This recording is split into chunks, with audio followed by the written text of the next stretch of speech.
Welcome to my YouTube channel. I am Neel Kamal and today we are going to learn class 6th Geography chapter number 6. We have already started this chapter and one part I have already posted. The name of the chapter is Major Landforms of the Earth. Okay? तो इस chapter में हम लोगों ने mountains और plateaus के बारे में पढ़ लिया था और इस वीडियो में हम लोग plains, landforms and the people के बारे में पढ़ेंगे। तो चलिए शुरू करते हैं। हमारा पहला सब टॉपिक है plains. Plains are large stretches of flat land. They are generally not more than 200 meters above mean sea level. Some plains are extremely level. Others may be slightly rolling and undulating. Most of the plains are formed by rivers and their tributaries. The rivers flow down the slopes of mountains and erode them. They carry forward the eroded material. Then they deposit their load consisting of stones, sand, and silt along with courses, and in their valleys. It is from their deposits that plains are formed. तो सबसे पहले हम ये देखते हैं कि जो planes हैं यानी जो मैदानी इलाका है, जो लैंडफॉर्म्स का एक बहुत ही अहम हिस्सा है, इसका निर्माण कैसे हुआ है। जैसे कि हमने पिछली क्लासेस में भी देखा था कि इंटरनल और एक्सटर्नल फोर्सेस के जरिए प्लेन्स, प्लेट्यूज और दूसरे लैंडफॉर्म्स का निर्माण हुआ था। साथ ही हमने ये भी देखा था कि इरोजन और डिपोजिशन के माध्यम से भी लैंडफॉर्म्स का निर्माण होता है। तो अब जिस लैंडफॉर्म्स के बारे में हम पढ़ने जाएंगे उसमें डिपोजिशन का काम आपको दिखेगा, बिकॉज प्लेन्स किस तरीके से बना है ये जानने के लिए सबसे पहले तो ये जानिए कि जो माउंटेन्स है, ये माउंटेन्स से रिवर्स निकलती हैं, है ना। और ये रिवर्स जैसे जैसे नीचे के एरिया में जाते जाते हैं वैसे ही मेन रिवर में दूसरी छोटी बड़ी नदियां जो है वो मिलती जाती हैं, जिन्हें कि ट्रिब्यूटरीज कहते हैं। तो ये जो मेन रिवर है वो और ये जो ट्रिब्यूटरीज हैं ये सारे इरोडेड मटेरियल लेते हुए चलते हैं, जिसमें कि काफ़ी चीज़ें होती है, जिसमें स्टोन्स होते हैं, छोटे छोटे पेबल्स होते हैं और बालू होते हैं।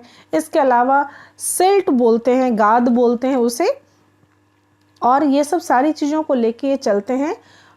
इन सभी को मिला के हम सेडिमेंट्स बोलते हैं और इसे डिपॉजिट करते हैं, ठीक है। और ये डिपॉजिट जिस जगह पे करते हैं वो बहुत बड़ा एक्सट्रीमली लेवल एरिया होता है, उस जगह को ही हम प्लेन कहते हैं। हालांकि कई प्लेन्स जो हैं वो तो एक्सट्रीमली लेवल होते हैं, बराबर दिखते हैं, समतल, लेकिन कुछ प्लेन्स ऐसे भी होते हैं थोड़े बहुत लहरदार या घुमावदार दिख सकते हैं, लेकिन ज़्यादातर ये जो होते हैं ये लेवल में ही होते हैं।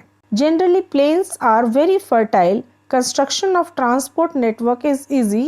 Thus, these plains are very thickly populated regions of the world. Some of the largest plains made by the river are found in Asia and North America. For example, Asia, these plains are formed by Ganga and Brahmaputra in India and Yangtze in Chinese. अब एक चीज़ जानिए कि ये वाले जो areas हैं यानी कि जो प्लेन्स का जो एरिया है यहाँ पे पॉपुलेशन काफ़ी ज़्यादा होती है। जाहिर सी बात है कि रिवर जो है वो इतना इम्पॉर्टेंट होता है लोगों के लिए कि पानी के बगैर कुछ भी होना बहुत मुश्किल होता है। और आपने देखा है, हमने पढ़ा है हिस्ट्री में भी कि जितनी भी सभ्यताएं विकसित हुई, जितनी भी आप देखोगे कि सिविलाइजेशन डेवलप हुए, वो किसी न किसी नदी के किनारे डेवलप हुए, है ना। और यही वजह है कि इन प्लेन्स में एक्चुअली क्या होता है कि ये प्लेन्स बहुत फर्टाइल होते हैं। जैसा कि हमने अभी देखा कि ये इरोडेड मटेरियल को बहा के लेकर आते हैं, जिन्हें कि हम सेडिमेंट्स कहते हैं, और इन सेडिमेंट्स को ये इन मैदानों में छोड़ देते हैं। तो यहाँ का जो सॉइल होता है वो एलुवियल सॉइल होता है और वो बहुत ही फर्टाइल होता है, बहुत ही उपजाऊ होता है। दूसरी बात है कि आप यहाँ पे देखेंगे कि ट्रांसपोर्ट के लिए यानी कि यदि रोड बनाना है तो समतल भूमि पे सड़क बनाना काफ़ी आसान होता है, जबकि पहाड़ी एरिया में सड़क बनाना काफ़ी कठिन होता है। तो इस तरह का कंस्ट्रक्शन ऑफ ट्रांसपोर्ट नेटवर्क भी जो है वो काफ़ी आसान होता है। और यही वजह है कि यहाँ पे काफ़ी थिकली पॉपुलेटेड रीजन रहते हैं पूरे वर्ल्ड के। जहाँ कहीं भी प्लेन्स है वहाँ पे पॉपुलेशन बहुत ज़्यादा होती है। यदि हम इंडिया के एग्जाम्पल में यदि देखें, या फिर इंडिया क्यों, चलिए हम एशिया के एग्जाम्पल में यदि देखते हैं, some of the largest plains made by rivers are found in Asia and North America. तो हम देख रहे हैं कि जो सबसे बड़े लार्जेस्ट प्लेन्स हैं वो एशिया और नॉर्थ अमेरिका के नदियों से बने हैं। जैसे कि एशिया का एग्जाम्पल यदि हम लें, तो एशिया में यदि हम इंडिया का एग्जाम्पल लें तो गंगा ब्रह्मपुत्र का मैदान काफ़ी बड़ा माना जाता है। ठीक उसी तरह से चाइना में यांगसे का मैदान काफ़ी बड़ा माना जाता है। Plains are the most useful area for human habitation. There is great concentration of people as more flat land is available for building houses as well as for cultivation। देखिए, ये तो आपको मैंने पहले ही बताया कि एक चीज़ तो ध्यान दीजिए कि ज़मीन की ज़रूरत हमें पड़ती ही कब है। ज़मीन की ज़रूरत हमें मोस्टली दो ही चीज़ों के लिए पड़ती है, एक तो हैबिटेशन के लिए और दूसरा कल्टिवेशन के लिए। तो ये जो प्लेस जो होते हैं यहाँ पे हैबिटेशन, ह्यूमन हैबिटेशन बहुत आसान होता है, क्योंकि फ्लैट लैंड में कंस्ट्रक्शन करना बहुत ही आसान होता है।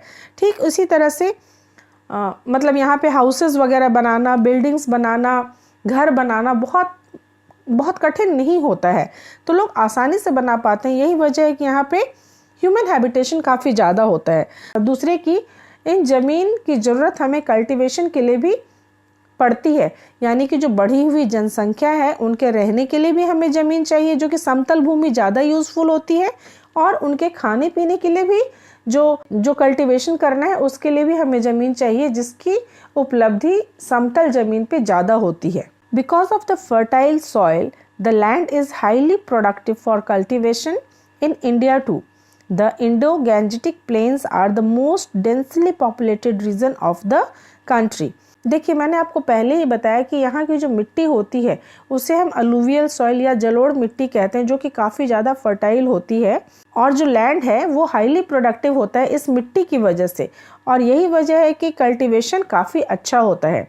यदि इंडिया की बात करें तो इंडो गैंजेटिक प्लेन्स जो है वो सबसे ज़्यादा डेंसली पॉपुलेटेड रीजन है पूरी कंट्री का, यानी कि पूरी कंट्री में यदि हम देखें तो इंडो गैंजेटिक प्लेन का जो एरिया है, यानी कि गंगा के मैदान का जो एरिया है, वहाँ पे लोगों की पॉपुलेशन सर्वाधिक है, यानी सबसे ज़्यादा लोग वहाँ पे रहते हैं।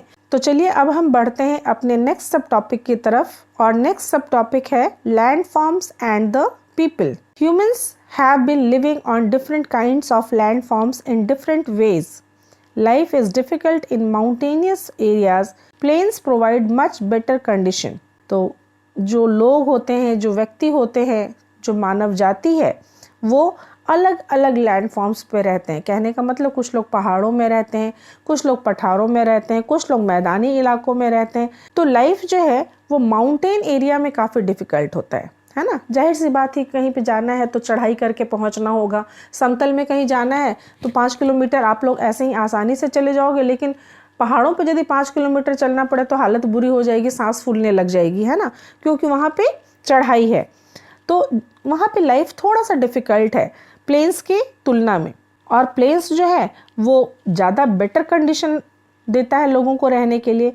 आप देखेंगे कि it is easy to grow crops, build a house और a road in a plain than a mountain. तो आप देखेंगे कि चाहे क्रॉप उगाना हो या फिर घर बनाना हो या फिर रोड बनाना हो, कुछ भी हो, तो ऐसे सभी कामों में प्लेन्स पे बनाना ज़्यादा आसान होता है बनिस्बत पहाड़ी क्षेत्रों के।